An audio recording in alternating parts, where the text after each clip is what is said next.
മുൻ പ്രതിപക്ഷ നേതാവും കോൺഗ്രസ് നേതാവുമായ രമേശ് ചെന്നിത്തല കൂടി ടെലിഫോൺ ലൈനിൽ ചേരുന്നുണ്ടെന്നാണ് മനസ്സിലാക്കുന്നത്.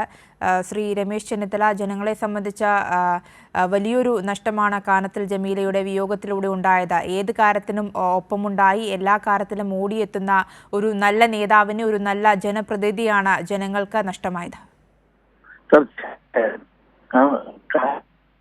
വ്യക്തിപരമായി എനിക്ക് വളരെയേറെ അടുപ്പവും സ്നേഹവും ഉള്ള ഒരാളാണ്.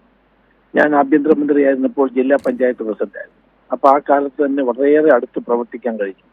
പഞ്ചായത്ത് പ്രസിഡന്റായിരുന്നു, ബ്ലോക്ക് പഞ്ചായത്ത് പ്രസിഡന്റായിരുന്നു, ജില്ലാ പഞ്ചായത്ത് പ്രസിഡന്റായിരുന്നു, MLA.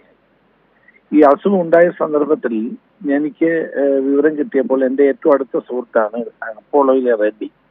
അദ്ദേഹവുമായി ഞാൻ സംസാരിച്ചു. അവരവിടെ അഡ്മിറ്റ് ചെയ്ത രോഗവിവരങ്ങൾ അന്വേഷിച്ചു. അത് കഴിഞ്ഞിട്ട് ഞാൻ ഇതിന്റെ റിപ്പോർട്ട് കംപ്ലീറ്റ് അമേരിക്കയിലുള്ള നമ്മുടെ ഏറ്റവും മയോ ക്ലിനിക് ഉൾപ്പെടെയുള്ള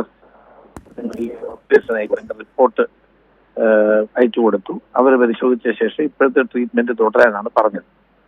കുറെ നാളുകളായി ഞങ്ങൾ തമ്മിൽ ഈ കാര്യം സംസാരിക്കാറുണ്ട്.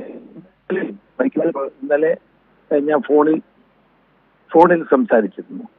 ഇടയ്ക്ക് ഞാൻ അത് അവരുടെ വീട്ടിൽ പോയി അവരെ കണ്ടിരുന്നു. എന്നോട് വളരെയേറെ ഇഷ്ടമുള്ള ഒരാളായിരുന്നു, വളരെയേറെ താല്പര്യമുള്ള ഒരാളായിരുന്നു. മാത്രമല്ല കോഴിക്കോട് ജനങ്ങൾക്ക് ഏറ്റവും പ്രിയപ്പെട്ട ഒരു നേതാവ് തന്നെയായിരുന്നു.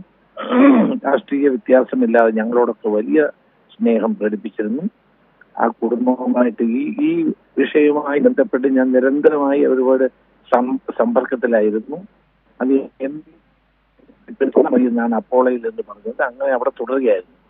പെട്ടെന്ന് ഇന്നലെ ഞങ്ങൾ തമ്മിൽ സംസാരിച്ചതാണ്. ഇപ്പൊ പെട്ടെന്നുള്ള ഈ വാർത്ത, ഞാനിപ്പോ ട്രെയിനിനായി എത്തായിപ്പോയി. കോഴിക്കോട് ഞാൻ ട്രെയിനിൽ കയറി വന്നുകൊണ്ടിരിക്കുകയാണ്. അപ്പോഴാണ് ഈ വിവരം അറിയുന്നത്. എന്തായാലും MV ഗോവിന്ദൻ സംസാരിച്ച് അനുശോചനം രേഖപ്പെടുത്തി. അടുത്ത ദിവസം ഞാൻ വീട്ടിൽ പോകുന്നുണ്ട്. വളരെ ദുഃഖകരമായൊരു കാര്യം. നല്ല ഒരു ജനപ്രതിനിധി എന്ന നിലയിൽ പേരുകേട്ട കാനത്തിൽ ജമീലയ്ക്ക് എല്ലാവിധ ആദരാഞ്ജലികളും ഞാൻ അർപ്പിക്കുകയാണ്.